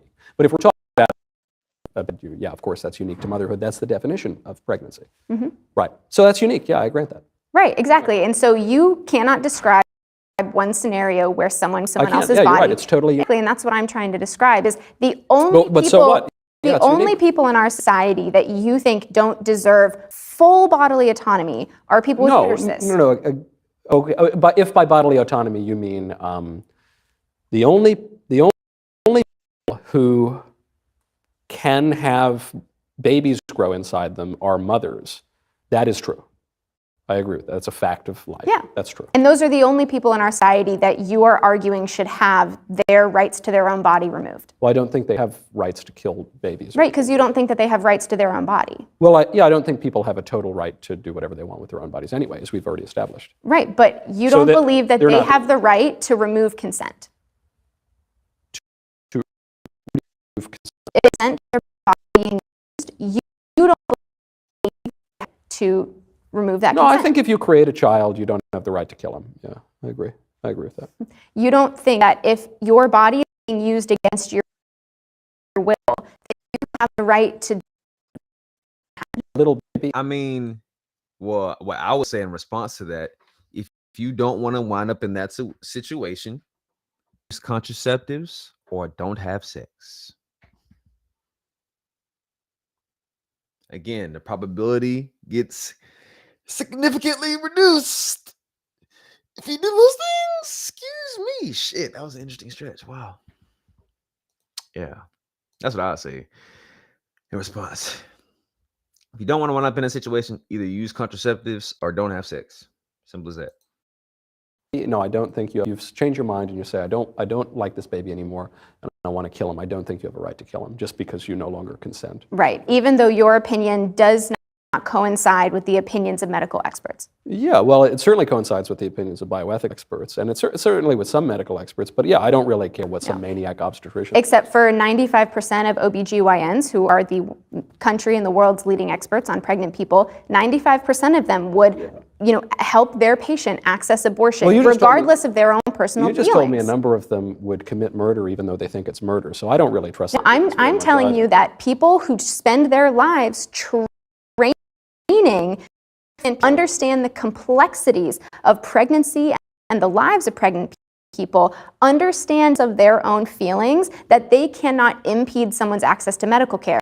And so I understand that you might not feel like it, but for me, I want my doctors who train their entire lives in their field, I believe that we should abide by their expertise, and that someone who's not trained in the complexities of medicine, their opinion should not override someone who does train for that. I think we're talking a little bit in circles now, and I don't think that the obstetricians necessarily have the greatest training in ethics or philosophy or morality or anything like that. But so I don't trust them on the host of issues because they tend to get things wrong so frequently, sometimes egregiously wrong. But I then have to ask, why does this become such a cause for you? You a very prominent voice on this issue. What is it about abortion where you say, this is my issue? So it was actually in medical school. And the rights to our bodies be removed against the expertise, medical experts, that is a passionate issue for me because I am trained and passionate in defending the opinions of medical experts. So it was medical school that started this? Yeah, I've always been pro-choice my entire life.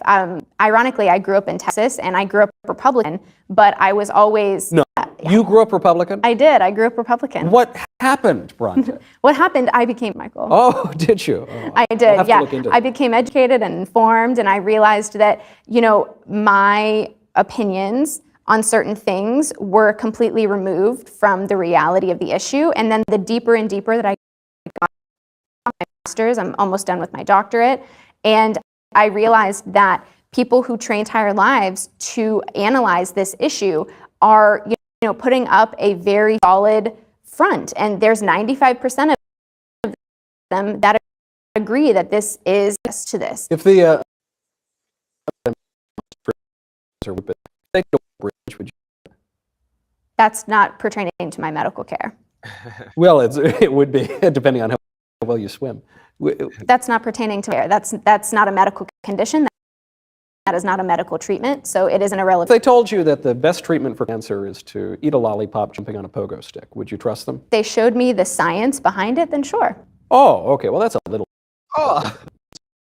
You're not just deferring to the experts. You're using your own faculties of reason. Well, the experts use evidence-based medicine, and so if they are able to show me the evidence behind their opinion, which all medical experts should be able to do, then I trust them, which on this issue of abortion and abortion access, they're able to show multitudes of studies of why it's okay to kill a human. No, why banning abortion access more people. So Colorado University actually did a study showing that abortion bans are likely going to increase by 24%, and that abortion bans do not decrease the amount of abortions that occur. They don't? No, really? They do not. So what happened to abortion after Roe v. was decided? What do you mean? The number of abortions. We have the statistics. Right. What happened? Did it go up or down? I mean, it depends because a lot of people, because abortions become illegal and they are difficult to quantify. No, but Roe v. Wade made abortion legal now. What happened to the total number of abortions? The total number of abortions that are accessed through proper medical channels decreased, not the amount of abortions that happen at people's homes and unsafely and illegally. No, maybe you misheard. Roe v. Wade, 1973, legalizes abortion. Mm-hmm. So the total number of abortions that happened after abortion became legal. You just said that the number. Sorry, I thought you were referring to the overturning. Referring to Dobbs, yeah. So 1973, because you were just saying that abortion bans actually don't reduce the number of abortions, increase it. What happened? It doesn't, because people who desire an abortion and need an abortion are going to access it regardless if it's legal or legal, safe or unsafe. But it has to go there because the question is the regulation of the abortion. So it necessarily has to go. It's going to, if you legalize abortion, it increases the safe and legal abortions. If you ban abortion, it's going to increase the amount of illegal and unsafe abortion. But it is. What about the total number of abortions, though? That's what I'm asking about. The illegal ones and the legal ones and the bad ones you don't like and the good ones you do like. What happened after Roe v. Wade? Well, the safe and legal ones, when it's the same. It's going to increase in the statistics because we can quantify the amount of people who receive abortion access through medical care. But we can also quantify the illegal ones too. So why don't you? The abortions went way up and they actually doubled. But even to your point on quantifying illegal abortions and legal abortions, we can quantify the illegal abortions. And there was canard that went around that before Roe v. Wade, thousands of women died every year from illegal abortions. And you're referring to maternal mortality rates are being predicted by all the doom and gloom people do. They're going to skyrocket. You probably know this statistic. How many women actually died the year before Roe v. Wade was decided from illegal abortions? I know that 700 to 800 women die every year from complications, and I know that unsafe abortions are top causes of maternal mortality, but I don't know the amount of people who died prior to Roe v. Wade from illegal abortions. 39 in the year before Roe v. Wade was decided. 39 women died. And those 39 women is enough number for you to care? No, not how many women died from legal abortions that year. That's legal, wonderful, safe, beautiful. How many? Look at the percentage of states where abortion was legal and illegal. The craziest thing is that your likelihood of dying from a legal abortion or illegal abortion was virtually the same. See, and I've seen different numbers. I've seen that only in the past, I believe it was 2018, only 2 people died from complications from legal abortion. Oh, well, of course, because the numbers declined dramatically. The way that they got away with pretending that 5,000 women died a year from abortion, other than Dr. Bernard Nason admitted that he just made it up when he was running NARAL. But the reason is because decades prior, many more women died from abortions because medical care just had not progressed to that point. But so obviously, since 1973, medical care has progressed even more, so you would expect that number to go down for legal and illegal. The reason I bring it up is because those scare numbers are... I think they're just used as a kind of propaganda.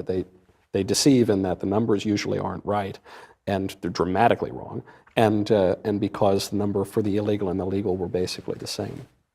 So my question for you is, it seems like you consistently want to find ways to minimize the harm that is experienced by pregnant people. And you want to hone in on mortality, because you think that death is the only negative outcome of pregnancy. No, I never said that. There's a lot of suffering that goes along with pregnancy. Exactly, and you think that you get to decide that people who become pregnant should just be obligated to endure that suffering, whether or not Yes, the alternative is killing the baby, then yes. So even though the fetus that is completely unaware of its own existence and is not even a 3-month-old baby is unaware of its own existence. Right, but a lot of adults people aren't getting unaware abortions at 3 months, and people who do get abortions at 3 months, it is largely because of medical concerns or because they do not have timely access to I mean medical 3 care. months out of the womb. I mean a 3-month-old after birth.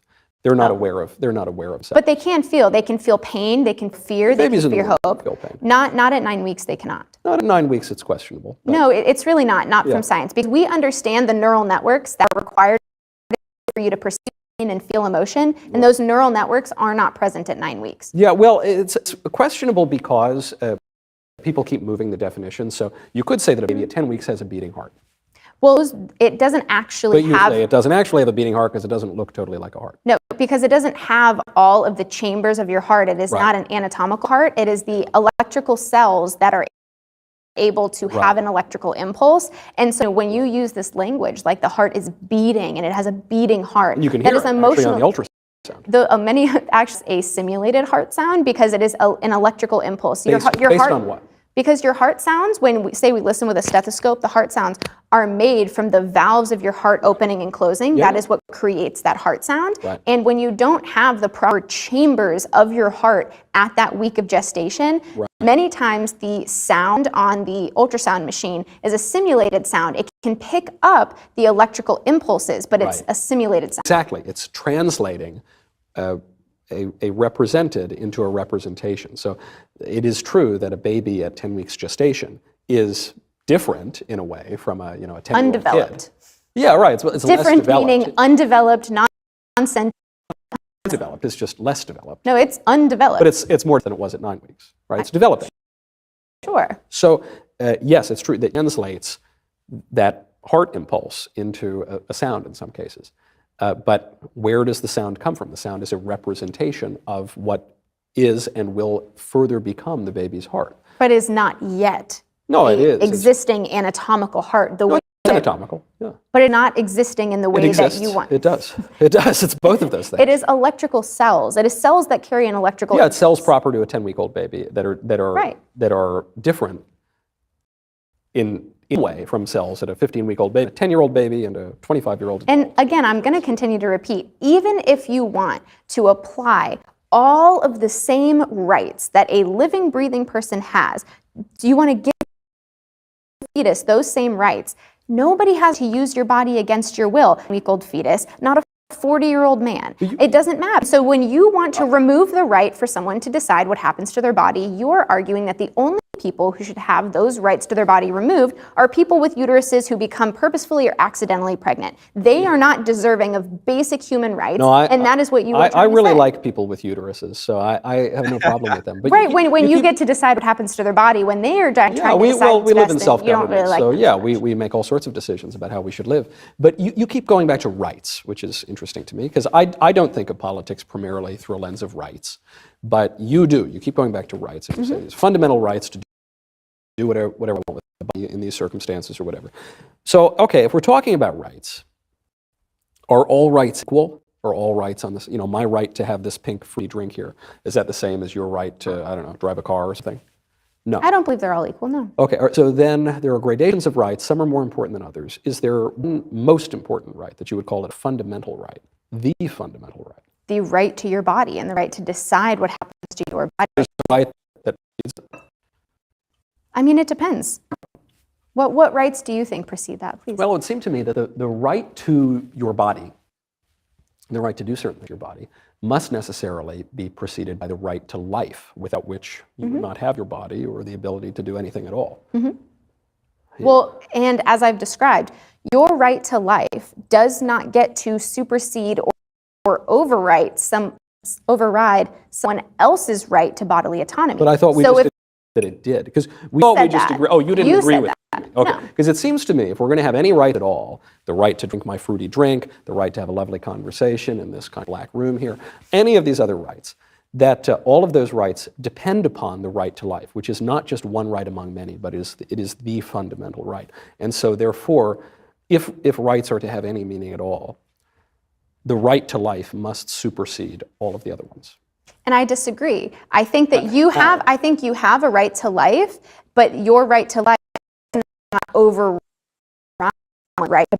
But why is that true? Because you, as I've asked you quite a few times, describe to me one instance, except motherhood, where it is acceptable for you to use someone's... agree. Motherhood's unique, but I'm just saying, what you are saying that the right to do whatever you want with your body supersedes the right to life. It's more fundamental than the right to life. And I explained to you why I think that the right to life is fundamental and more important than all those other rights. And I gave you, maybe you don't like my argument or something, but I think I at least spelled it out in a way that's fairly clear and logical. So what is your argument as to why the right to control your own body is better than the right to life? Because I think that if you allow the government to decide that someone else's right to life can override your right to bodily autonomy, that is opening the door for a lot of happen. This is why you have to volunteer to be an organ donor. This is why you have to volunteer to be a blood donor, things like that. If we allowed the government to say that someone else's right to life can supersede your right to your body, that is a pretty terrifying amount of power to give to the government. No, but we're speaking about, I mean, you're talking about organ donations, but we're speaking about this, right? Because... No, we're talking about the use of your body. Right. But for instance, Bronte, I have kidneys. I don't need both of my kidneys. Maybe I do all these terrible things I put into my body, but I don't really need both of them. I could give them to someone else. But it would be wrong if the government came in and said, Michael, we're taking your kidney now because Bronte needs it. I might give it to you voluntarily, but I certainly wouldn't want someone coming in gunpoint taking my kidney away. That would be wrong. Even if you were in dire straits, I wouldn't. I don't want someone taking it, and I don't think that I have an obligation to give you my kidney, right? Because my kidney is for filtering my blood for. Right. In the same way, a woman's womb, nurturing a child, that is the telos, that is the purpose of the womb. It serves no other purpose. So I don't think that the analogy that you're making here is apt. I think once again it gets back to the unique status of motherhood. So the same thing can be said for your liver, right? Your liver... Well, no one wants my liver. Well, but your liver, the purpose of your liver is to detoxify alcohol, all kinds of toxins. But if I don't ingest those toxins, then my liver doesn't have to do that job. If I don't to harbor a fetus, my uterus doesn't have to.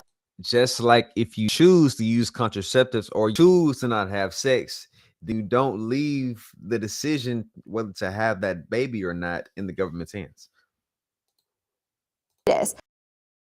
Just because your body can do something, mean that you should be compelled for it to do something. If you choose not to have a drink, then your liver is not going to process alcohol. There's no way the alcohol got in there.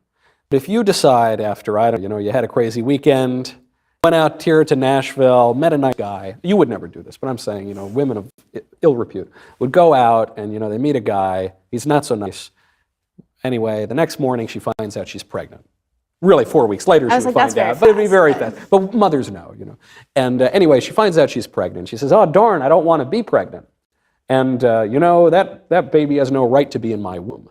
She has engaged in behavior that would introduce the baby into her womb in the way that if you put drink down, you will not be introducing alcohol to your liver. So should we then deny health care to alcoholics because they partook in behaviors that cause them to have liver failure? Should we deny access to medical care because they partook in behaviors that damaged their lungs? No, but you believe we that... shouldn't kill them, though.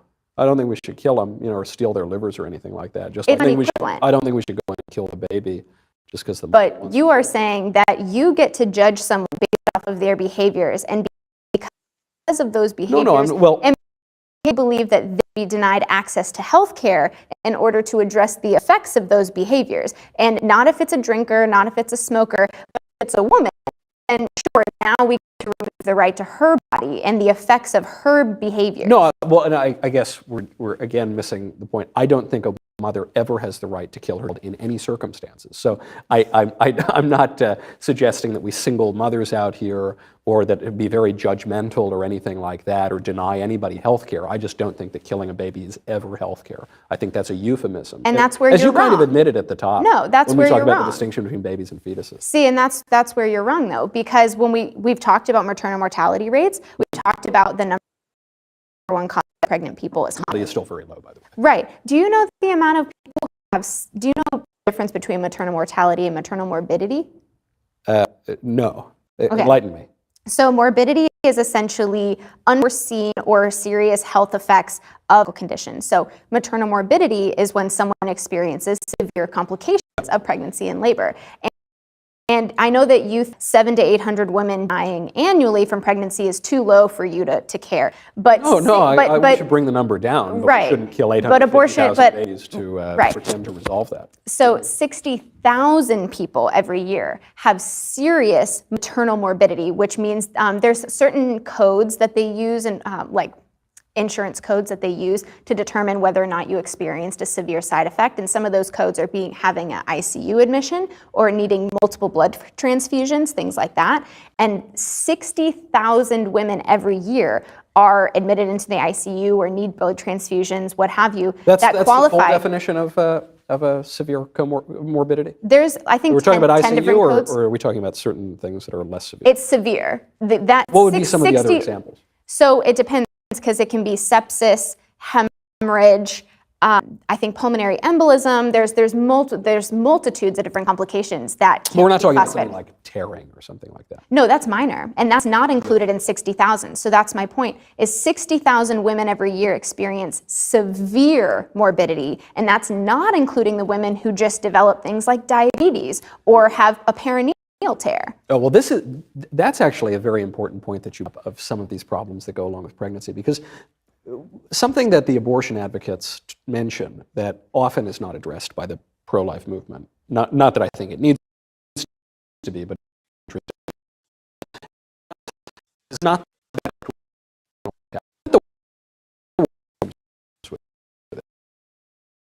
not conspiracy among the doctors or misogyny or anything like that. I don't think. I think it probably has more to do with America's disproportionate rates of obesity and heart disease and diabetes. Look, especially, it's not as though complications of pregnancy are the same across all demographics. It's largely concentrated in Black women, and the reason for that would seem to be heart problems and have diabetes and all factor into pregnancy problems.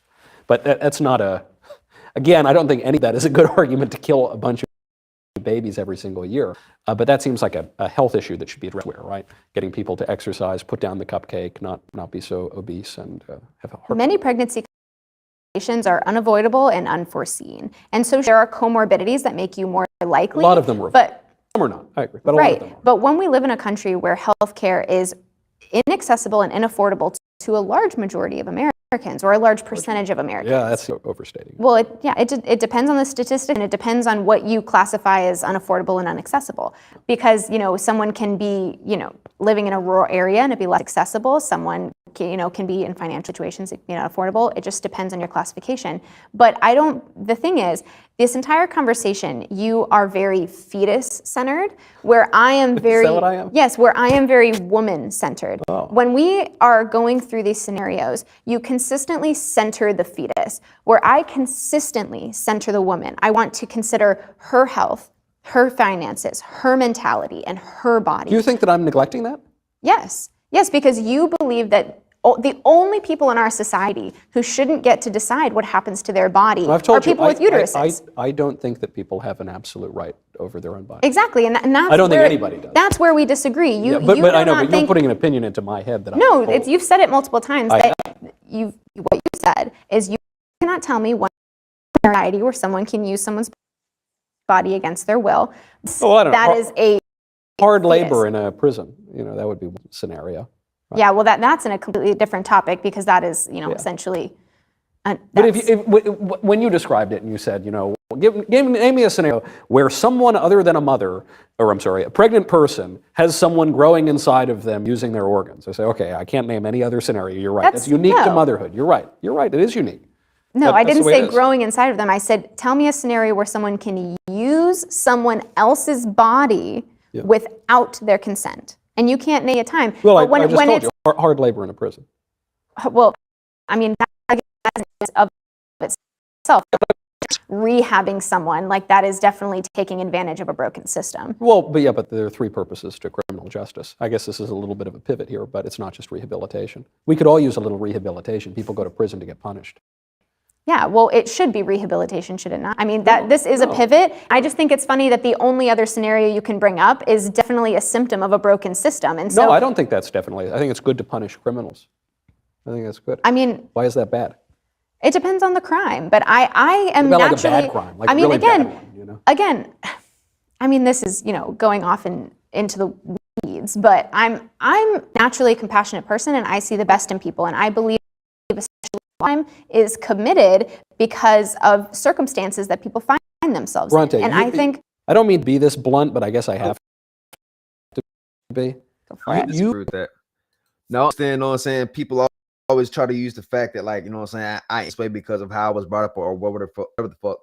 I understand that or whatever. I understand that premise, right? But everybody grows up and everybody, like, you know what I'm saying, their mind develops as they get older. So everybody's able to think logically and rationally and make their own choices. So the motherfuckers that are in prison, yeah, you know what I'm saying, maybe their environment or how they grew up did have a strong impact on why they are in prison or how they are as a person, you know what I'm saying? But at the end of the day, it is that unless they have like a mental disability, at the end of the day, it is ultimately that person's choice to act in a certain way that may or may not wind them up in jail or put them in jail type shit.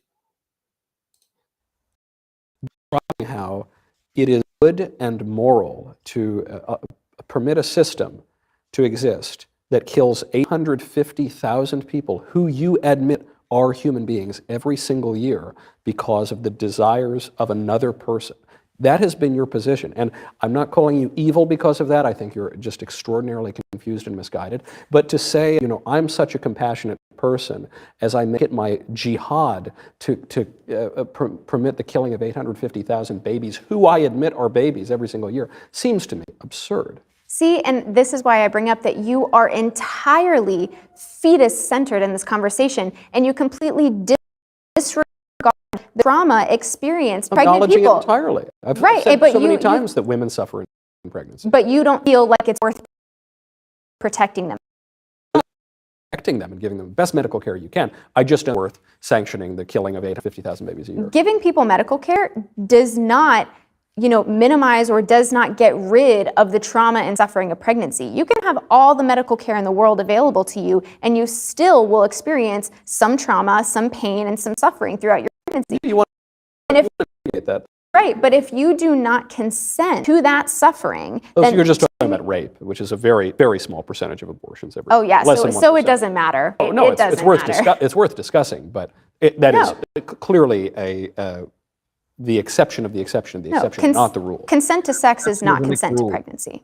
Oh, yes, it is. No, it is not. It's consent. It's consent to the possibility of pregnancy. It's not consent to enduring pregnancy. Okay, there you go. As I've said. But if it's consent to the possibility of pregnancy, then it is consent to pregnancy. It is not. It is not consent to enduring pregnancy.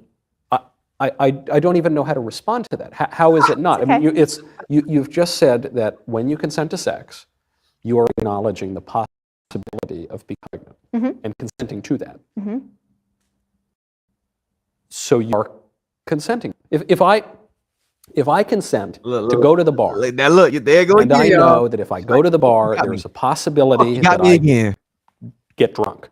And then I know if I get drunk, there's a possibility that I have a hangover the next morning.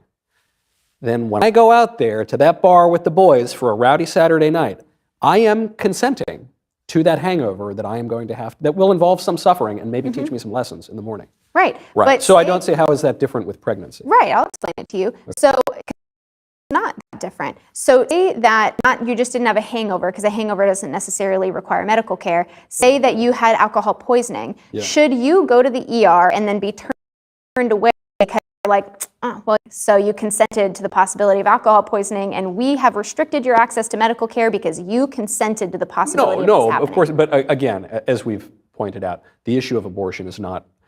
The issue of abortion does not merely concern the mother, it concerns this other person who you've admitted is a human being. So I think a more apt analogy would be if I go out to the bar, right, and I wake up and I've got this headache, and my kid just won't stop crying. You know, this kid, he cries and he cries. But I got this throbbing headache, and so I say, you know, I got to kill my kid.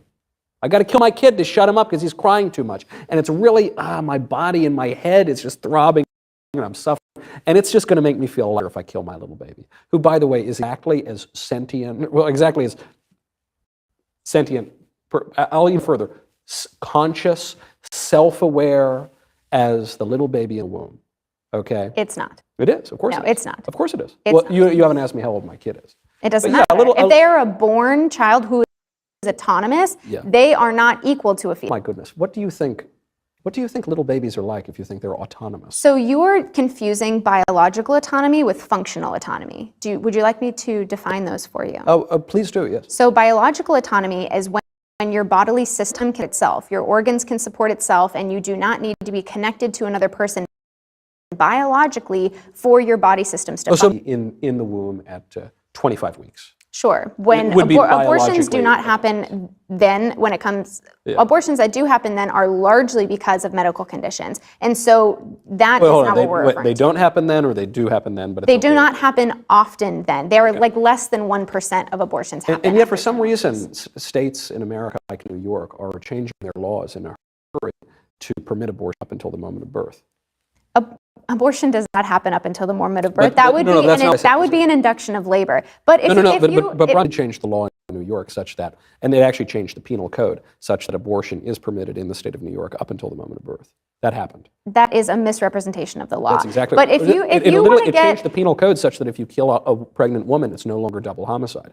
They could not more clearly point out. They could not more clearly highlight through the statute that abortion is permissible at any point in pregnancy up until the moment of birth. See, it seems that you consistently want to demonize women, and you want to feel as though I'm pregnant. just describing the law in New York. No, but when you describe abortion happening right up until, you are describing someone who has carried this fetus for 9 months, 40 weeks, whatever it may be, and you are acting as though those people are completely unaware of the situation they find themselves in. And usually people who are at that point in their pregnancy have decorated the nursery, have picked out a name, have went to prenatal appointments, things like that. And so you to try to say that women are wanting abortions right up until the moment of birth, you are demonizing them. And you are I'm just saying, describing their behavior. but women aren't doing that. That is not Oh, it's something not that happening. happens. It's not Okay. something that happens. So then why do they keep changing the law in all of these liberal states? They're changing the law to protect women and protect women's access, because there's also a lot of these laws that are trying to criminalize women for things like miscarriages. And so rewriting these laws. All of that is protected, and especially because of the Doe decision. People don't realize the Roe v. Wade decision was really two cases, Roe and Doe, right? And Doe creates this right that protects women's ability to have abortions for psychological reasons, for emotional reasons, practically until the very that was already protected in New York. There was no risk whatsoever in New York that abortion was going to be criminalized, carriages were going to be criminalized, or whatever other propaganda comes out. So if you're telling me that abortions do not happen late term, why would multiple liberal governors and state legislatures change the law to permit abortion up until the moment of birth? I'm not saying that I agree with those laws, but I also believe from what I've read as well that a lot of those, the way that you're describing it is a misrepresentation of the purpose of the law. But I'm also not saying that I personally agree with those laws, if that is what they state. Oh, good. Well, that's good. Why do you disagree with them? Well, because as I've said numerous times, I'm prioritizing the needs of the pregnant person and not Prioritize the needs of the pregnant person. Surely they have the greatest possible to have an abortion, which would be up until the birth, like in New York. I don't believe so. I believe if you've reached that late term in the pregnancy, then, you know, at that point, then the fetus is somewhat autonomous. It has the ability to be viable and autonomous. And that is when life can and should be, you know, weighed heavier. So post-viability, you think, would be illegal? With the exception of, you know, medical concerns. Really? Yeah. Well, by medical concerns, do you, you know, emotional distress, or do you mean real serious medical risks to the I mean, not to discount medical or mental concerns, because those can be serious, but primarily physical. Wow, so you would support a post-viability abortion ban? Yes. Great. Oh, that's with, good. That's progress. With the exception of Sure. you know, medical and protecting medical providers based on Post-viability. So then I guess I have to ask, why? Why is viability so important? Why is independence so important? Because, you know, a baby who's born, a newborn baby, can't do a damn thing, leave the baby outside or even inside for 72 hours, the kid's going to die, right? That's functional autonomy versus biological right, autonomy. but practically it's the same thing. It's not. Biological It is. and no, biological autonomy and functional autonomy are two very different things. But they're distinct. Practically speaking, they're the same thing.